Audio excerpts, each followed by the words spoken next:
When we get to the end of the month, MJF should 100% be dropping the AEW World Championship to Samoa Joe at World's End. And let me get into why. Now listen, I've been largely enjoying MJF's reign as AEW World Champion. It hasn't been perfect, and I do believe that the quality in AEW content has dropped since he has become champion. Not a direct effect, but that's when the drop noticeably happened. But overall, he's a great all-around wrestler who deserves to be the top guy in the company. So why shouldn't he hold the title longer? Why not just wait for Adam Cole to return? That way you could finally round out the storyline they've been having since the beginning of the summer. That's what AEW's been built around for the last calendar half of 2023. Why not continue that? Well, there's many factors, but it all plays into one main reason. And that's that the MJF character and wrestler feels like it's overcompensating for the fact that Adam Cole is not actively there to finish out their storyline. We are 30 days out from this match, and MJF has admitted that he has a bad knee, he has a bad hip, he has a torn labrum, he's still halfway in the storyline with Adam Cole, Roderick Strong is still looming in the background, we're on the second hand now, Wardlow is targeting him, Samoa Joe is targeting him,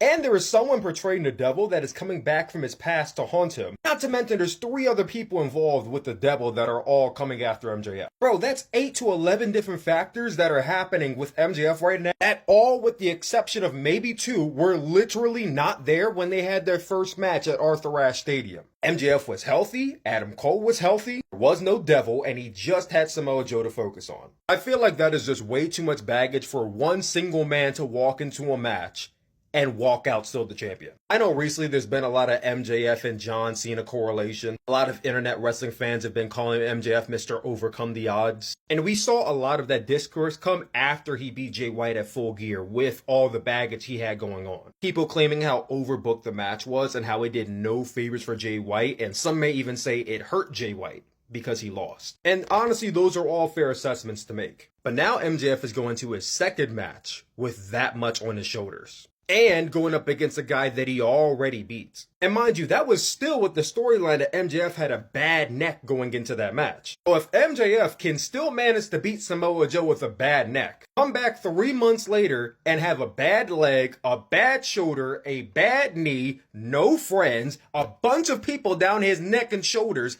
and he still beats Samoa Joe again, not only does it make Samoa Joe look like the world's biggest chump, but it truly does start to stack up the correlation of MJF being Mr. Overcome the Odds 2024. I understand AEW had a long-running storyline with MJF and Adam Cole, and they don't quite want to give up on that story. Adam Cole is injured, and he may not be back for a while. And if MJF is also injured, then why half-ass drag this storyline out, which is exactly what they've been doing since Adam Cole's been injured. MJF has already been champion for a year, so you can argue he's already gotten the most out of his title reign. He doesn't need to be champion anymore at this point. If anything, losing the championship could actually add a new layer to the character. You can see the mental toll it takes on MJF when he loses everything. Adam Cole is out, so it seems like he has no friend. He has no title. Nobody trusts him or has his back. And the devil is out haunting him, which is something that he is. So if anything, it benefits him to no longer be the champion going into 2024. It gives him a chance to rest up on his injuries, and then when he's ready to come back, you can have him go back after the championship. You can even do an angle at World's End where the devil reveals himself and takes out MJF, and that shelves him and puts him off AEW television for a month or 2. And when he's ready to come back, that's when you pull the trigger on the MJF versus whoever the devil is storyline. You can drag that out until Adam Cole is ready to come back, and then boom,